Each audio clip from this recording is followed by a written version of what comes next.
कहानी का नाम है अंधेरा जिंदा है, 3 रातों का खेल। अनाया एक निडर जर्नलिस्ट थी जो डरावनी जगहों की डॉक्यूमेंट्री बनाती थी। एक दिन उसे राठौड़ हवेली के बारे में पता चला, एक ऐसी जगह जो 40 सालों से बंद पड़ी थी। कहा जाता था कि वहां अंधेरा जिंदा है।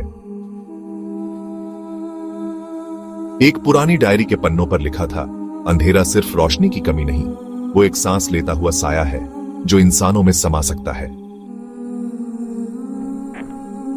अनाया ने तय किया 3 रातें उस हवेली में बिताएगी।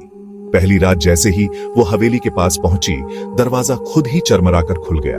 उसने टॉर्च जलाई, लेकिन चारों ओर ठंडक ऐसी थी जैसे हवेली खुद उसे देख रही हो। हॉल में एक फोटो फ्रेम पड़ा था जिसमें अनाया की तस्वीर थी, पर उसने कभी वो तस्वीर खिंचवाई नहीं थी। तभी एक धीमी सी फूंक उसके कान के पास महसूस हुई। अनाया वो पलटी, कोई नहीं था, लेकिन परछाइयां दीवारों पर चल रही थीं। उसके बिना हिले, रात भर डर से कांपती रही। सुबह हुई तो सब कुछ वैसे ही शांत, लेकिन वो जान चुकी थी कुछ जाग चुका है।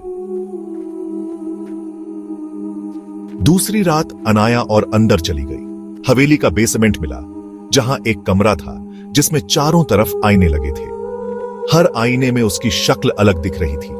एक रो रही थी, एक मुस्कुरा रही थी और एक उसे घूर रही थी। वो घबराई, पूछा, ये क्या है? आईने से जवाब आया, तेरी असली पहचान, तू खुद अंधेरा है। उसी पल उसके बाल हवा में उड़ने लगे, आंखों से आंसू नहीं, काला धुआं निकलने लगा। दीवारों पर उसकी ही चीखें गूंजने लगी। लेकिन असली डर तब हुआ जब एक आवाज आई, तू बाहर से नहीं, अंदर से बदल चुकी है। उस रात एकमात्र रिकॉर्डिंग मिली जिसमें अनाया बोलती है, अब मैं नहीं रही। तीसरी रात अनाया ने अपने हाथ पर खून से लिखा देखा, वापस मत जाना। लेकिन जैसे कोई उसे खींचता हुआ दोबारा हवेली में ले गया। अब हवेली जिंदा थी, उसकी दीवारें सांस ले रही थीं। फर्श पर चलते ही दर्द की आवाजें आती। एक कमरे में उसे अपना ही जला हुआ शरीर बैठा दिखा, उसकी ही आंखों से देखता हुआ। तभी पीछे से एक फुसफुसाहट आई, तू तो बच गई थी, अब वापस क्यों आई?